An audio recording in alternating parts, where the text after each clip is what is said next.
আজকের সেশনে আমরা করব মাধ্যমিক জীবন বিজ্ঞান। তোমাদের সকলকে এমপি ইজি টু লার্নের পক্ষ থেকে স্বাগত। তোমরা সকলেই হেলদি রয়েছো এবং নিয়মিত পড়াশোনা করছো।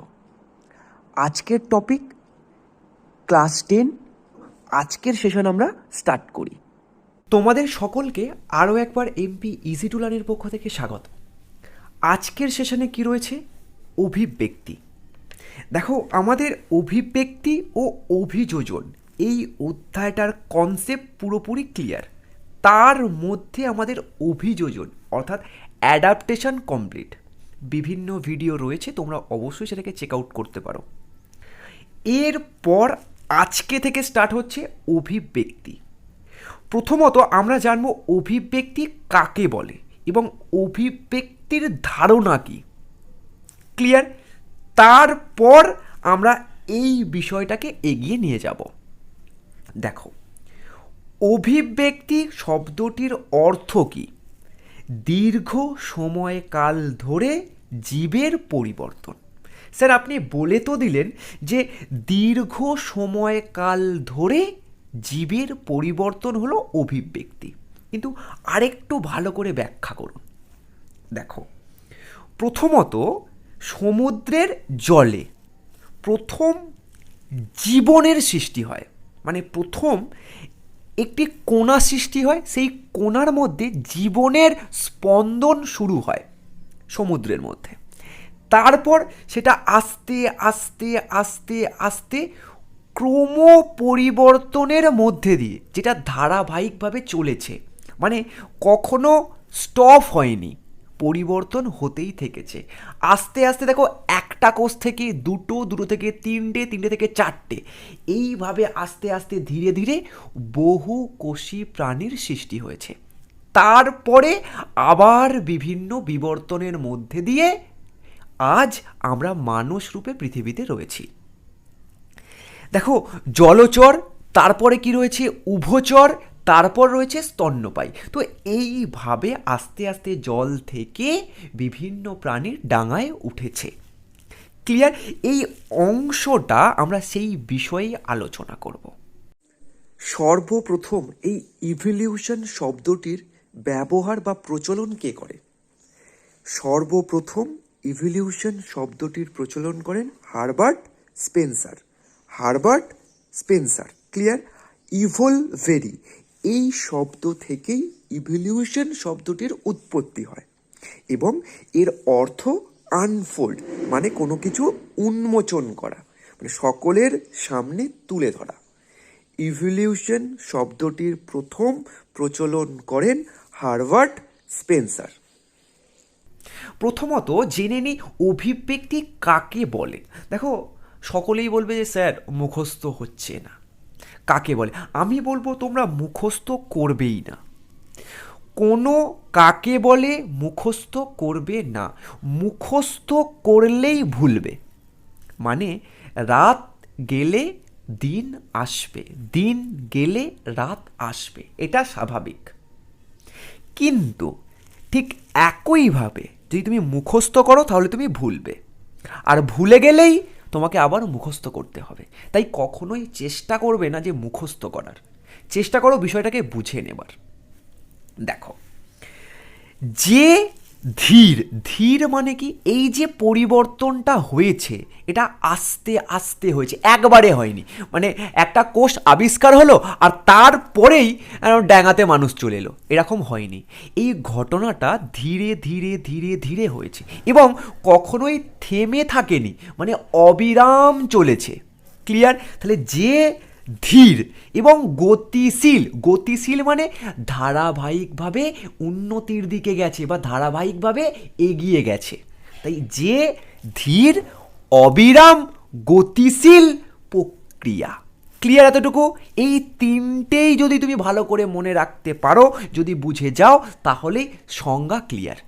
যে ধীর, অবিরাম ও গতিশীল পরিবর্তন দ্বারা, পরিবর্তন দ্বারা আমরা জানি আস্তে আস্তে আস্তে আস্তে সব কিছুর পরিবর্তনই হয়। তাই যে ধীর, অবিরাম, গতিশীল পরিবর্তনের দ্বারা কোনো সরলতম জীব, মানে প্রথমে যে একটি মাত্র কোষ ছিল, সেটা অনেক সরল ছিল।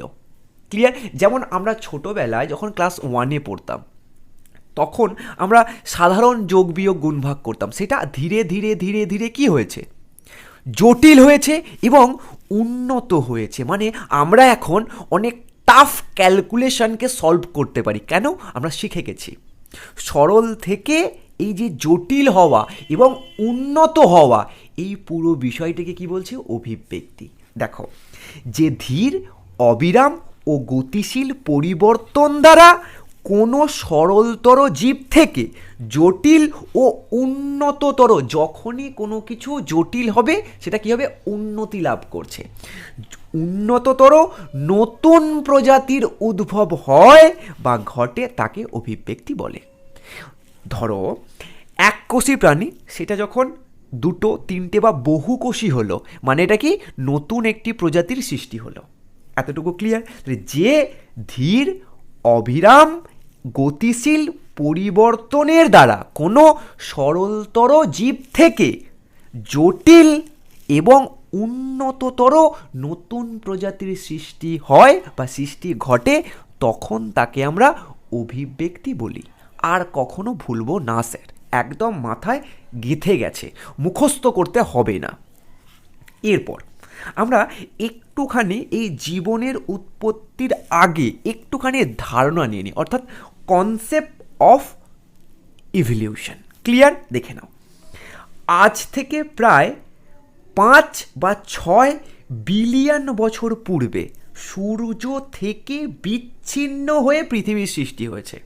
এটা আমরা ধারণা করি যে সূর্য থেকেই পৃথিবীর সৃষ্টি হয়েছে, অর্থাৎ পৃথিবী আগে উত্তপ্ত একটি গ্যাসীয় পিণ্ড ছিল, সেটা আস্তে আস্তে আস্তে আস্তে উষ্ণতা কমে পরিবেশ সৃষ্টি হয়েছে এবং প্রাণের সৃষ্টি হয় এবং আমরা পৃথিবীতে রয়েছি, এর পরিবেশ সৃষ্টি হয়েছে বলে।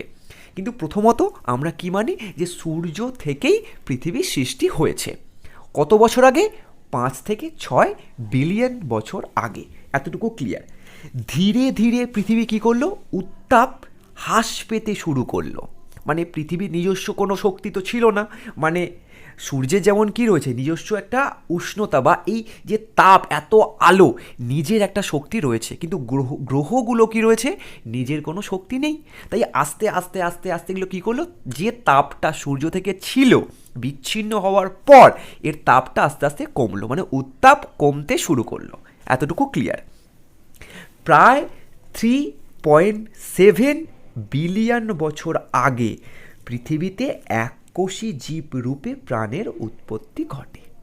তাহলে 5 থেকে 6 বিলিয়ন বছর আগে সূর্য থেকে বিচ্ছিন্ন হয় পৃথিবী, তারপর উত্তাপ কমতে কমতে কমতে কমতে যখন 3.7 বিলিয়ন বছর আগে প্রথম প্রাণের সৃষ্টি হয় সমুদ্রে। এতটুকু ক্লিয়ার? তারপর কয়েক কোটি বছর পেরিয়ে বর্তমানে পৃথিবীর জলবায়ু মোটামুটি স্থিতিশীল হয়। কি হয়? স্থিতিশীল হয়, মানে একটা জায়গায় এসে দাঁড়ায় এবং পৃথিবীতে এখন বিভিন্ন প্রকারের জীব বসবাস করে। এই পরিবেশটা তৈরি হওয়ার পর এখন পৃথিবীতে অনেক প্রাণী বসবাস করে।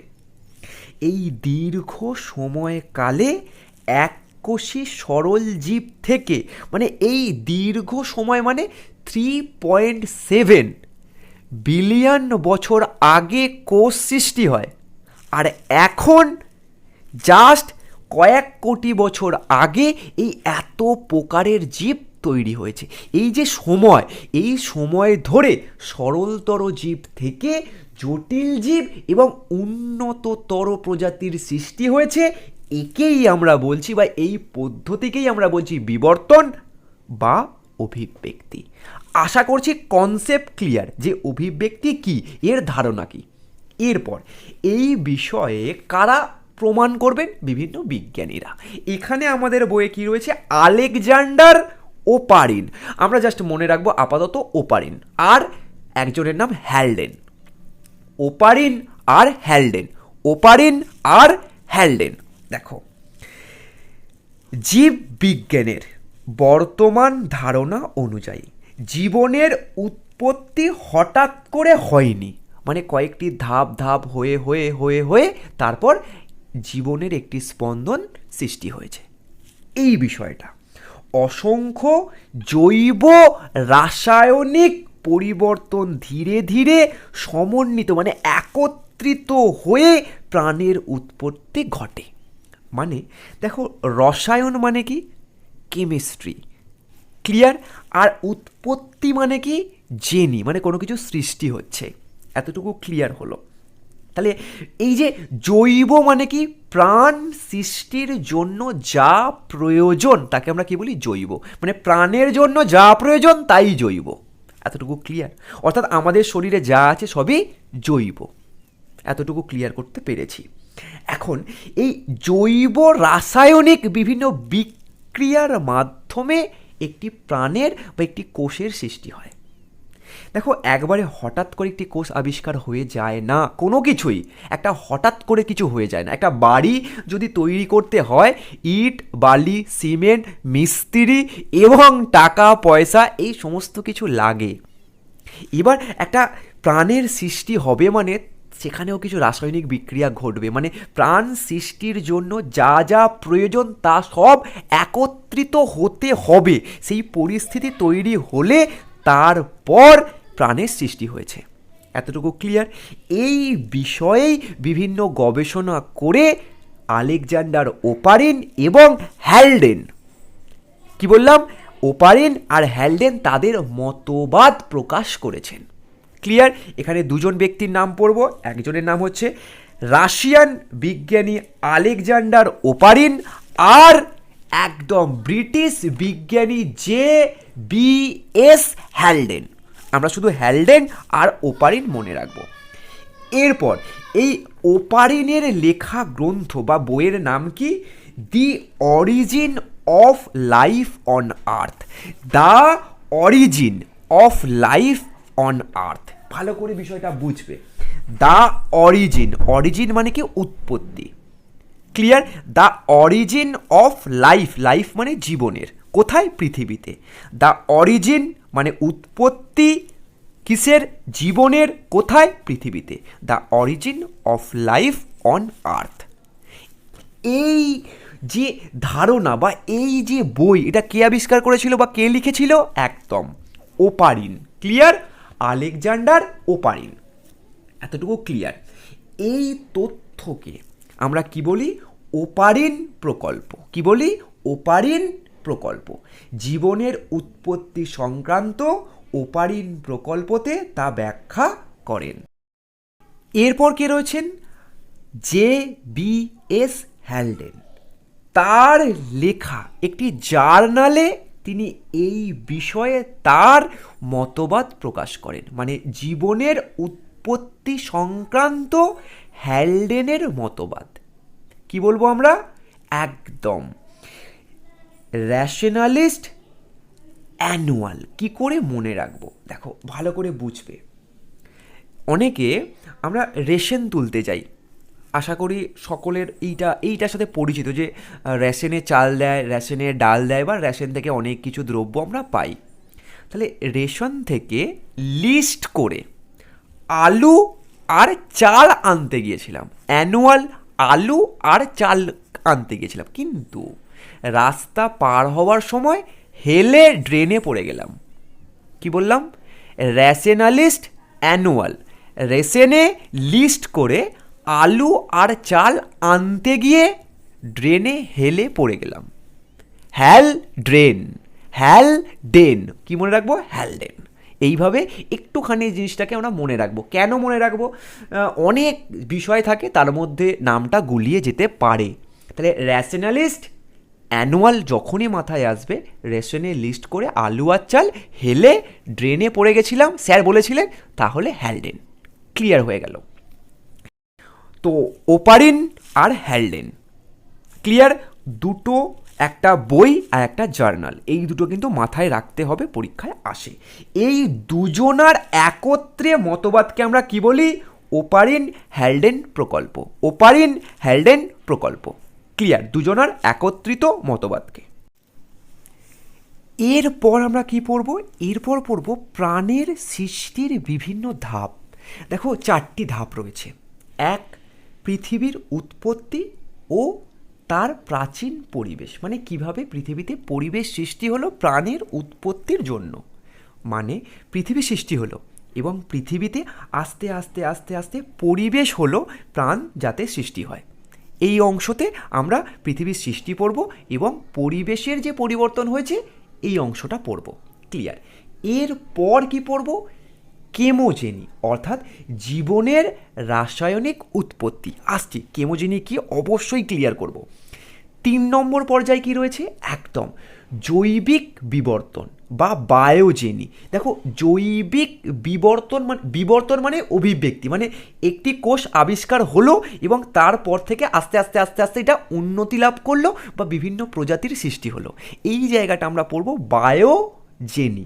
বায়ো মানে জৈবিক, কেমো মানে রাসায়নিক, বায়ো মানে দেখো বায়োলজি, জীবন বিজ্ঞান, আর কেমিস্ট্রি মানে কি? রসায়নবিদ্যা। তাহলে এই কেমোজেনি যেখানে থাকবে সেটা কি? রাসায়নিক উৎপত্তি, জীবনের জন্য প্রয়োজনীয়। ক্লিয়ার? আর যেখানে থাকবে বায়োজেনি মানে কি? জৈবিক বিবর্তন। ক্লিয়ার হয়েছে? আর চতুর্থ পর্যায়ে কি রয়েছে? ইউক্যারিওটিক কোষের আবির্ভাব। তাহলে প্রথমে পৃথিবী আর পরিবেশ, তারপর কেমো, তারপর বায়ো, তারপর ইউক্যারিওটিক কোষ। ক্লিয়ার হলো? এই 4টি ধাপে আমরা বিষয়টিকে ভালো করে বুঝবো।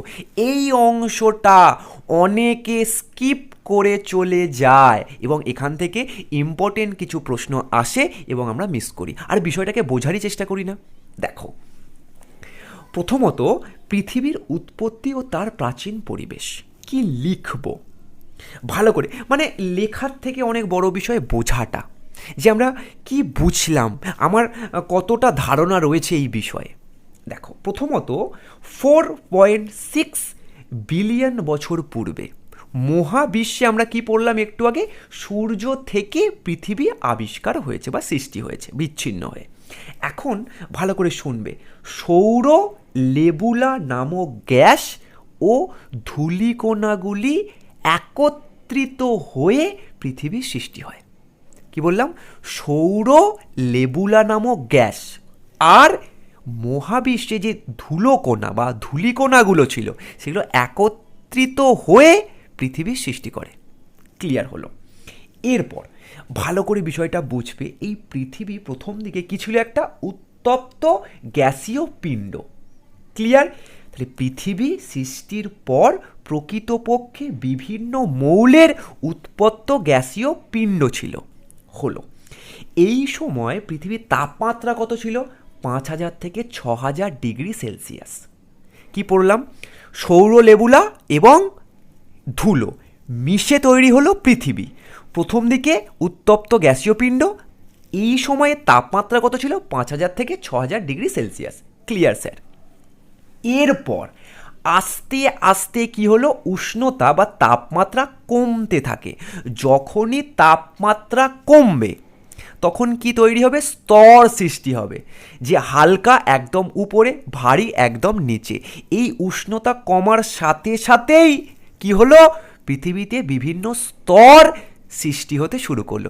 যখনই এই স্তর সৃষ্টি হলো তখন পৃথিবীতে জলচক্রর আবিষ্কার হলো। কি আবিষ্কার হলো?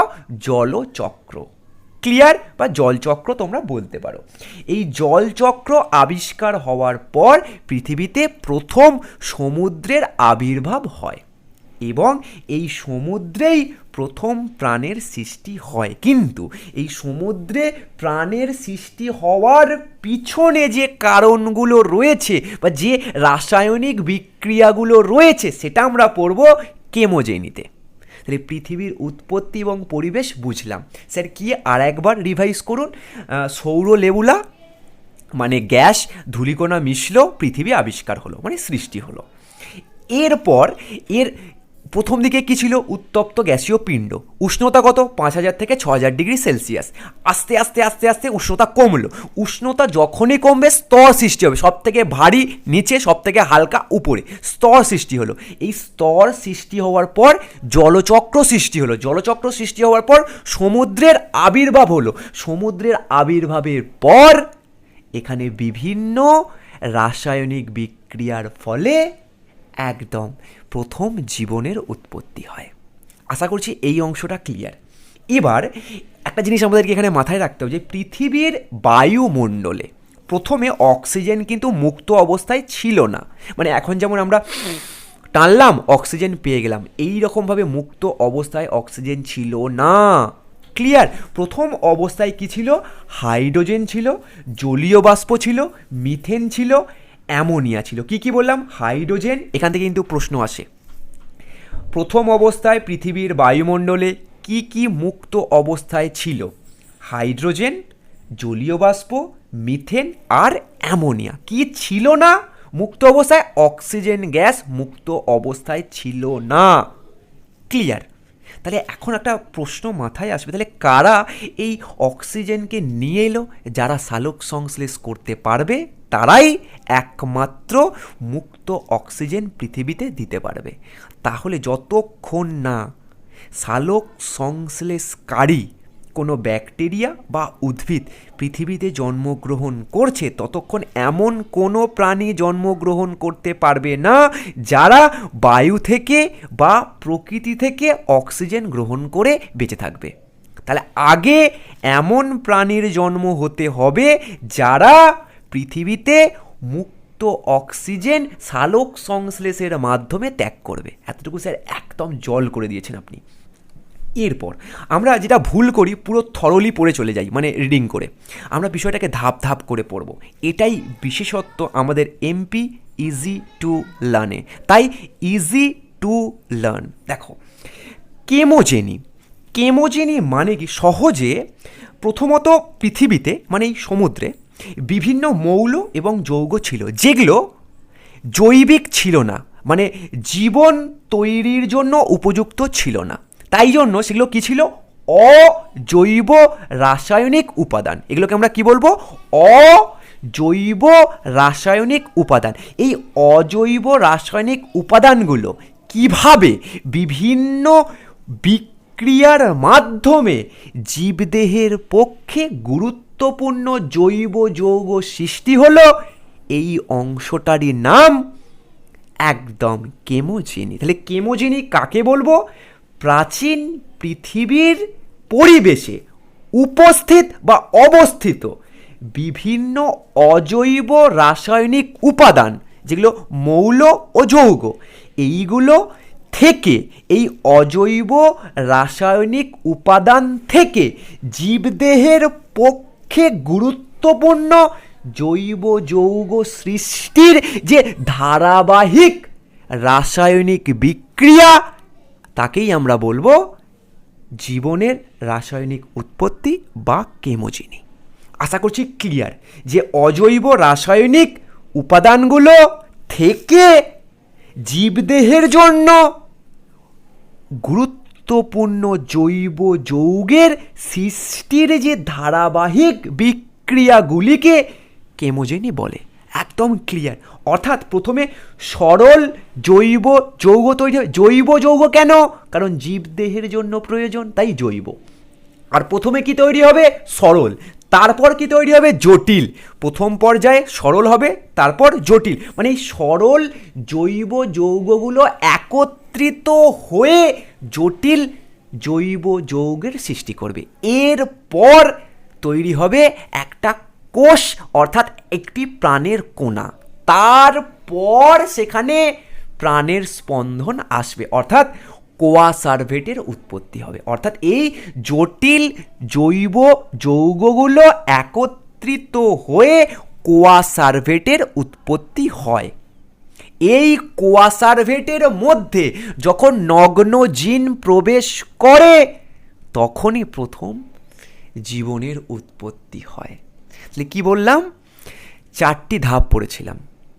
পৃথিবীর উৎপত্তি ক্লিয়ার, কেমোজেনি, বায়োজেনি, তারপর একদম ইউক্যারিওটিক কোষ।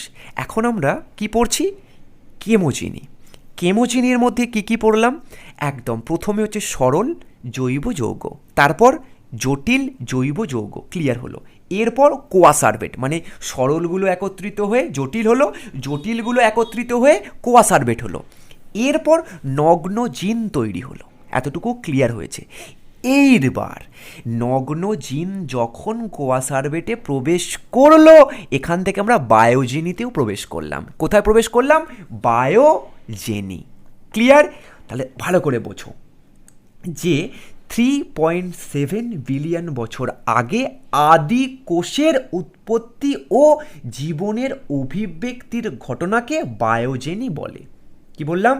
3.7 বিলিয়ন, অবশ্যই প্রায় বসাবে, বিলিয়ন বছর আগে আদি কোষের উৎপত্তি হয়। আদি কোষ মানে সব থেকে পুরনো যে কোষ, তাকে আমরা কি বলি? আদি কোষ। যেমন আদি পুরুষ আমরা কাকে, ঠিক তেমনই আদি কোষের উৎপত্তি ও জীবনের অভিব্যক্তি। কেন বলছি? আস্তে আস্তে এরপর পরিবর্তন হবে। জীবনের অভিব্যক্তির ঘটনাকে বায়োজেনি বলে। দেখো, এর প্রধান ঘটনা হলো প্রোটোসেলের উৎপত্তি। এখন স্যার প্রোটোসেল কি? একটু আগেই বলে দিয়েছি, কোয়াসার্ভেটের মধ্যে যখন নগ্নজিন প্রবেশ করবে সেটাই হচ্ছে প্রোটোসেল, মানে প্রথম একটি কোষ আবিষ্কার হলো, অর্থাৎ প্রোটোসেলের আবিষ্কার হলো। কোয়াসার্ভেটগুলির মধ্যে নিউক্লিক অ্যাসিড অর্থাৎ নগ্ন জিন অনুপ্রবেশ ঘটলে তা প্রথম আদি কোষের আকার পায়। একেই আমরা বলছি প্রোটোসেল। কোয়াসার্ভেটের মধ্যে প্রথম নগ্ন জিন প্রবেশ করলে তখন এই কোষের আকার পায়। ব্যাস, এটাকেই আমরা কি বলছি? প্রোটোসেল। আশা করছি ক্লিয়ার। দেখো, এখন আমরা বায়োজেনি কাকে বলে বুঝে গেছি, কেমোজেনি কাকে বলে বুঝে গেছি, কিন্তু কেমোজেনির ভিতরের অংশটা এখনও আমরা পড়িনি, শুধু ধাপগুলো পড়েছি। সরল, জটিল, কোয়াসার্ভেট আর নগ্নজিন, এই চারটে অংশ রয়েছে, আমরা পড়ে নিয়েছি, কিন্তু ভিতরগুলো এখনও বাকি রয়েছে। আর কেমোজেনি কি বুঝে গেছি, বায়োজেনি কি বুঝে গেছি। বায়োজেনির ভেতরে কি রয়েছে? প্রথমে প্রোটোসেল পড়ে নিয়েছি, যে কোয়াসার্ভেটের মধ্যে নিউক্লিক অ্যাসিড বা নগ্ন জিন প্রবেশ করলো, তখন এই কোয়াসার্ভেটটা প্রোটোসেলে বা আদি কোষে রূপান্তর হয়। এতটুকু ক্লিয়ার। এরপর কি করলাম? যে প্রোটোসেল থেকে কি তৈরি হলো? প্রোক্যারিওট জীব উৎপত্তি হয়। কি? প্রোক্যারিওট। ক্লিয়ার? প্রোক্যারিওট জীবের উৎপত্তি হয় প্রোটোসেল থেকে। এরপর স্বভোজিতার উদ্ভব হয়। স্বভোজিতার উদ্ভব। স্বভোজী মানে তোমরা জানো, পরভোজী আর স্বভোজী। স্বভোজী মানে যারা নিজের খাদ্য নিজেরাই তৈরি করতে পারে। এই রকম জীবের উৎপত্তি হলো যারা নিজের খাদ্য নিজেরাই তৈরি করতে পারে। স্বভোজিতার উদ্ভব। প্রথম আবির্ভূত প্রোটোসেল বা আদি কোষগুলো পুষ্টিগতভাবে রাসায়নিক পরভোজী ছিল। পরে রাসায়নিক স্বভোজী জীবের উৎপত্তি ঘটে। আরও পরে অবাধ সালোক সংশ্লেষকারী জীবের উৎপত্তি হয়। ফলে বায়ুমণ্ডলে মুক্ত অক্সিজেনের আবির্ভাব ঘটে। এরপর ইউক্যারিওটিক কোষের আবির্ভাব। প্রায় 1.5 বিলিয়ন বছর আগে মুক্ত অক্সিজেনে শ্বসনে সক্ষম ইউক্যারিওটিক কোষের আবির্ভাব ঘটে। দেখো, প্রোক্যারিওট যে জীবগুলো উৎপত্তি হয়েছিল তারা কিন্তু পরভোজী, তারা স্বভোজী ছিল না, এবং তারা বাতাস থেকে ডাইরেক্টলি অক্সিজেন নেবার তাদেরও কোনো প্রয়োজন ছিল না। ক্লিয়ার? এরপর এই প্রোক্যারিওট যে জীবগুলো এখান থেকে তৈরি হলো স্বভোজী জীব, তারা বাতাসে অক্সিজেনটাকে মুক্ত করলো।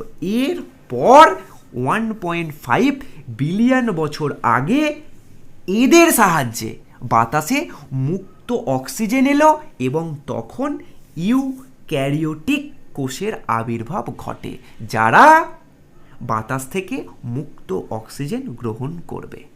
এতটুকু ক্লিয়ার? এরপর একবার রিভাইজ করব এবং ভিতরগুলো পড়ব। ক্লিয়ার? দেখো, পৃথিবীর উৎপত্তি হলো সৌর লেবুলা এবং গ্যাস। তারপর উত্তপ্ত গ্যাসীয় পিণ্ড 5000 থেকে 6000, উষ্ণতা কমলো, উষ্ণতা কমার পরে স্তর সৃষ্টি হলো, স্তর সৃষ্টি হয়ে জলচক্র, জলচক্র থেকে সমুদ্র, সমুদ্রেই প্রথম প্রাণের সৃষ্টি হয় সেখানে কি কি উপাদান ছিল? হাইড্রোজেন, জলীয় বাষ্প, মিথেন, অ্যামোনিয়া। ক্লিয়ার হলো? কিন্তু অক্সিজেন মুক্ত অবস্থায় ছিল না। এরপর আমরা কি পড়লাম? একদম কেমোজেনি। কেমোজেনি মানে কি? প্রথমে পৃথিবীর পরিবেশে বিভিন্ন অজৈব রাসায়নিক উপাদান মৌল ও যৌগ রূপে ছিল, সেইগুলো থেকে জীবদেহের জন্য গুরুত্বপূর্ণ জৈব যে জৈব পদার্থ বা জৈব উপাদানগুলো তৈরি হলো, এর যে রাসায়নিক ধাপগুলো, রাসায়নিক বিক্রিয়াগুলিকে আমরা কি বলছি? একদম কেমোজেনি। সরল জৈব যৌগের উৎপত্তি।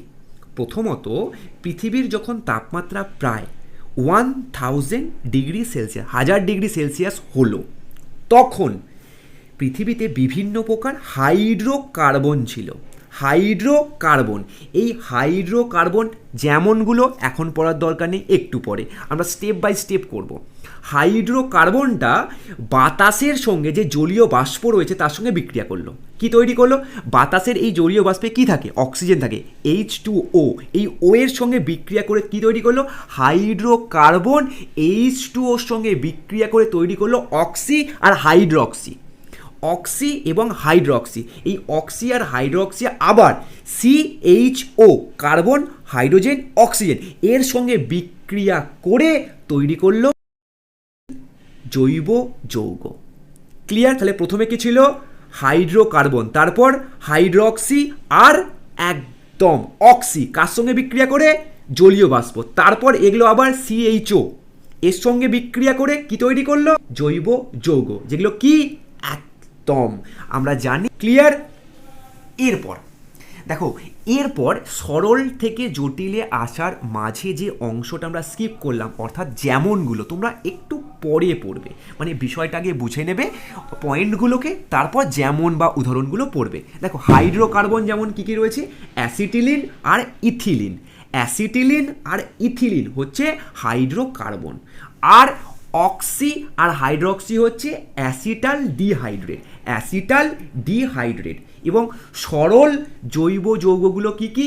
যেমন সরল শর্করা, amino acid, fatty acid, purine, pyrimidine ইত্যাদি, এগুলো হচ্ছে সরল জৈব যৌগ। সরল শর্করা হলো, অ্যামিনো অ্যাসিড হলো, ফ্যাটি অ্যাসিড হলো, পিউরিন, পিরিমিডিন, এগুলো হচ্ছে সরল জৈব যৌগ।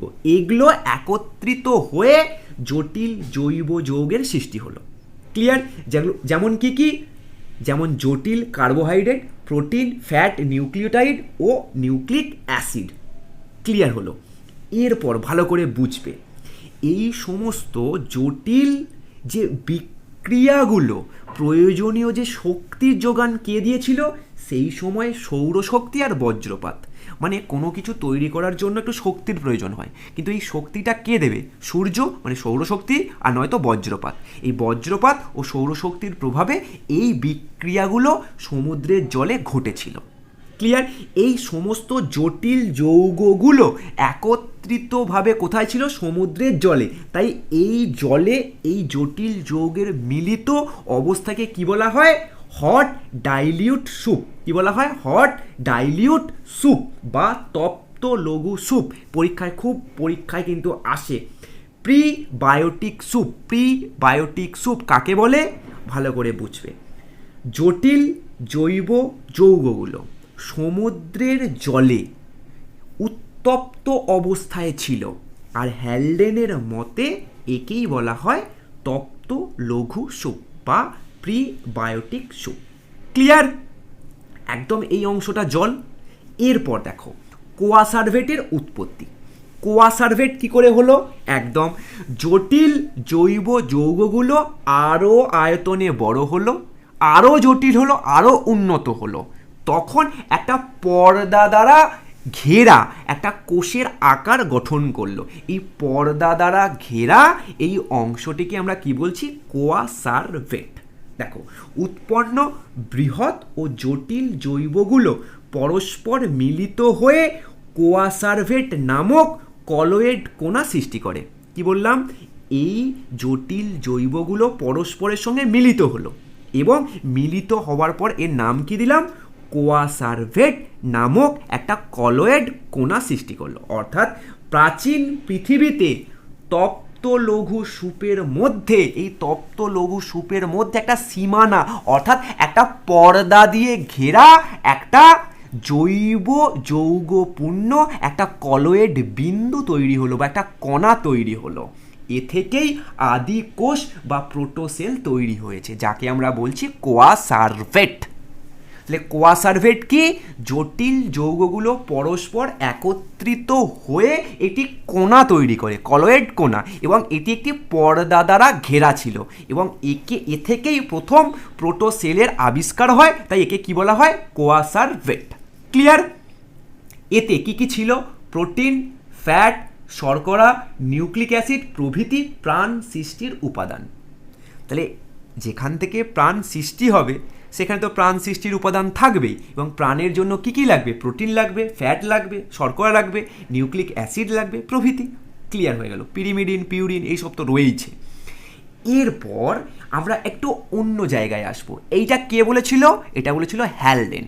এরপর সিডনি ফক্স, আমেরিকান বিজ্ঞানী সিডনি ফক্স একটু অন্য মত প্রকাশ করেছেন। তিনি বলেছেন কোয়াসার্ভেট নয়, মাইক্রোস্ফিয়ারেই প্রথম প্রাণের সৃষ্টি হয়। তিনি যেটাকে মাইক্রোস্ফিয়ার বলেছেন, হ্যালডেন সেটাকে কোয়াসার্ভেট বলেছে। এইটুকুই ডিফারেন্স আছে, আর কিছু না। ক্লিয়ার? এবং তিনি এটা প্রমাণ করার জন্য পরীক্ষাও করেছেন, তাতে তিনি সমর্থনও হয়েছেন। ব্যাস, এই জায়গাটা, এছাড়া আর কিছু নেই। জাস্ট এই অংশটা মনে রাখবে, যদি প্রশ্ন করে কোয়াসার্ভেটে প্রথম প্রাণের সৃষ্টি হয়, এটা কে বলেছে? হ্যালডেন। আর মাইক্রোস্ফিয়ারে প্রথম প্রাণের সৃষ্টি হয় কে বলেছে? একদম বিজ্ঞানী সিডনি ফক্স। ক্লিয়ার? আশা করছি জল হয়ে গেছে বিষয়টা। এরপর নগ্ন জিন কাকে বলে? দেখো কি রয়েছে। মুক্ত নিউক্লিওটাইডগুলি একত্রিত হয়ে পলি নিউক্লিওটাইড গঠন করে এবং যা থেকে নিউক্লিক অ্যাসিড সৃষ্টি হয়। তাহলে নিউক্লিক অ্যাসিড কিভাবে সৃষ্টি হলো? মুক্ত নিউক্লিওটাইড একত্রিত হলো, পলি নিউক্লিওটাইড গঠন করলো এবং এ থেকেই নিউক্লিক অ্যাসিড সৃষ্টি হয়। বিজ্ঞানীদের মতে প্রথম সৃষ্ট এই নিউক্লিক অ্যাসিডগুলি আরএনএ প্রকৃতির। আরএনএ আর DNA, ribonucleic acid, RNA প্রকৃতির। একেই বলা হয় নগ্ন জিন। তাহলে নগ্ন জিন কাকে বলা হয়? মুক্ত নিউক্লিওটাইডগুলো একত্রিত হলো, পলি নিউক্লিওটাইড গঠন করলো এবং এখানেই প্রথম নিউক্লিক অ্যাসিড সৃষ্টি হলো এবং বিজ্ঞানীদের মতে এখানেই প্রথম নগ্ন জিনের আবিষ্কার হয় এবং এটি ছিল আরএনএ প্রকৃতির। আশা করছি এই জীবনের উৎপত্তির যে ধোঁয়াশাটা এতদিন আমাদের জীবনবিজ্ঞানে কাটেনি এবং মুখস্থ হচ্ছিল না, বুঝতে পারছিলাম না বিষয়টা কি আছে, ধরতে পারছিলাম না, গুলিয়ে যাচ্ছিল, এখন পুরোপুরি জল, একদম জল। কিছু অসুবিধা নেই স্যার, আপনি জাস্ট একবার বলুন, আমি আপনার সাথে বলতে পারবো। যেমন দেখো, একদম প্রথমে আমরা কি পড়লাম?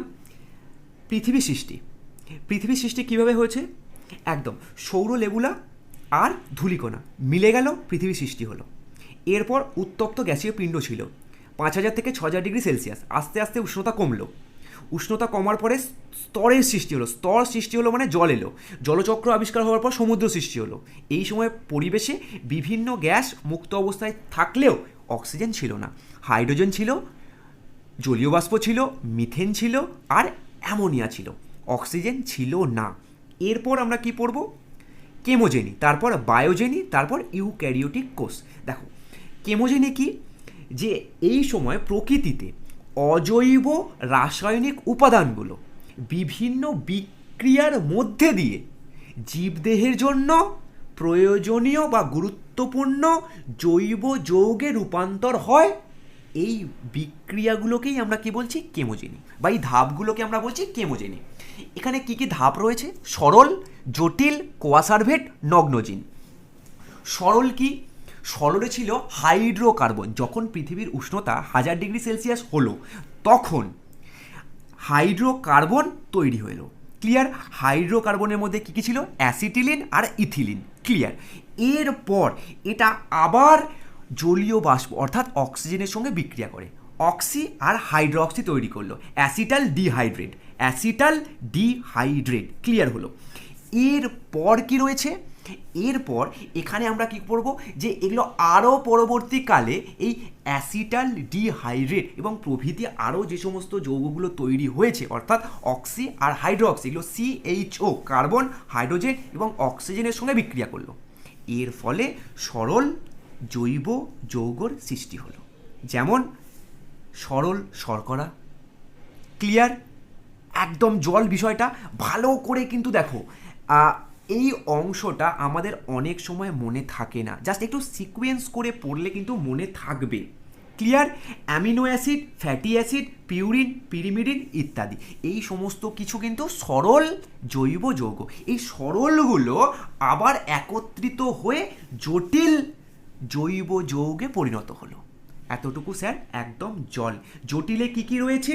একদম জটিল কার্বোহাইড্রেট, প্রোটিন আর ফ্যাট, নিউক্লিওটাইড ও নিউক্লিক অ্যাসিড ইত্যাদি। এরপর এইগুলো কোথায় ছিল? সমুদ্রের জলে। তাই এগুলোকে একত্রে কি বলা হয়? তপ্ত লঘু স্যুপ। কে বলেছে? হ্যালডেন। আর এর অপর নাম কি? Prebiotic soup.